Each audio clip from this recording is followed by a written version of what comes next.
What is going on, YouTubeverse? John Stanek from Johnny Radio here, bringing you another Top 5 on this glorious Top 5 Friday. And guys, I'm so excited to talk to you about one of my favorite albums of all time, 1970s masterpiece, Tumbleweed Connection by Sir Elton John. Just a 10 out of 10, A+ record. So really hard to whittle down my top 5 favorite songs here, but I thought this was a perfect time to talk about it because every time the fall season comes around, I always come back to this album. It's just like a perfect autumn album for some reason. I don't know what it is. I mean, it could be just the overall style of it, which is kind of Americana, but just a mixture of so many styles. But yeah, let's get right into it. At number 5,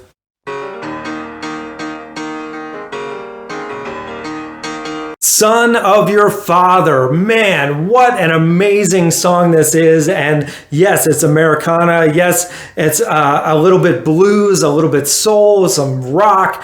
Definitely rocking right from the opening chords of the piano. That dun dun dun dun dun dun. You know you're in for something special there. And then the rest of the band just totally melts your face, man. For 1970, this is some hard rocking stuff for Elton John especially. And then also, you know, the lyrically by Bernie Taupin, the whole album is genius, especially the themes of being the son of your father and not living up to certain expectations. Just amazing fiction going on here. And that's just my number 5. So now at number 4,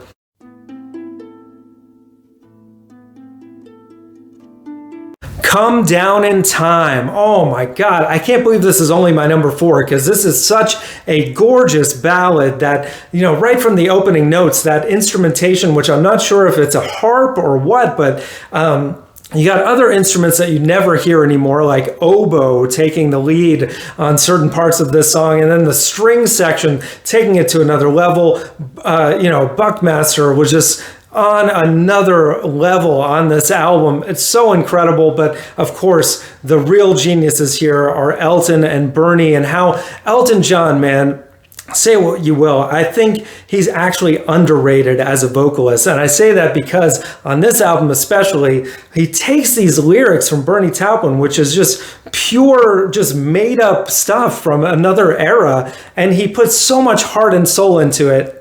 And you just feel like you're in that time, and it's timeless and just beautiful. And that's my number 4. So now at number 3,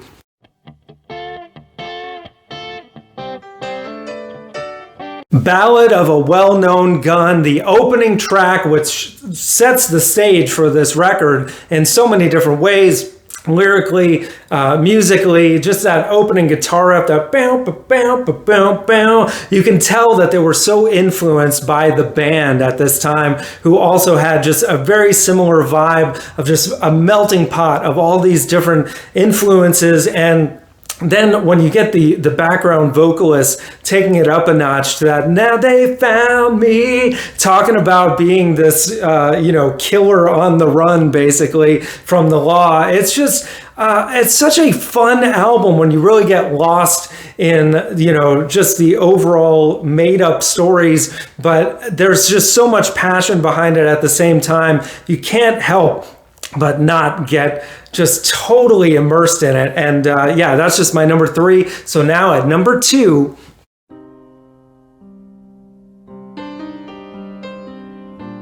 Talking Old Soldiers. Oh my God, I love this song so much. It's just one of those gems that you never hear anybody talking about, but it's brilliant on so many levels. You know, it's Elton John by himself with a piano, essentially singing about these 2 old Civil War soldiers having just a discussion at a bar, and starting out saying, "Hey, can I buy you another glass of beer?" and ending with this just amazingly heartfelt, you know, that when he says, "You're right, there's so much going on."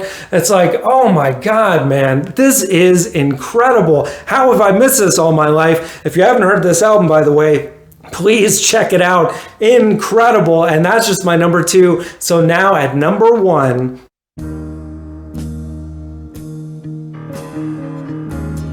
My Father's Gun, the other song with father in the title, and another one that is just unreal how good this track is. I mean, the build up to the ending and the way it's kind of like this mantra that could go on and on forever. It does go about 6 minutes, and it could go longer for all I care. It's just so beautiful, and the hugeness of it. You know, Nigel Olsson on drums, everybody in top form, the background vocalist, and of course, Elton doing that classic falsetto on the chorus. I like to know where the riverboat sails tonight. And, you know, throwing New Orleans in there. You can tell, again, just a melting pot of all these different influences, jazz as well as blues and country and Americana, all these things that are just completely timeless. And the production on this album, just, oh my God, I could go on and on about Tumbleweed Connection, man. It's my favorite Elton John album, one of my favorite albums from the 70s and of all time, and that is my top 5. So let me know in the comments below what you think. What would your top 5 be if you're so bold? Rank the whole freaking album, because all 10 tracks are great. But guys, we got top 5s every Friday, album reviews, so much more. Thank you for watching, and as always, Viva la Vinyl. So guys, thanks so much for watching. Please like, subscribe, and be sure to ring the bell for notifications so you can always see great quality content like you're seeing on the screen right now. Thank you so much for supporting Johnny Radio, and I'll see you soon.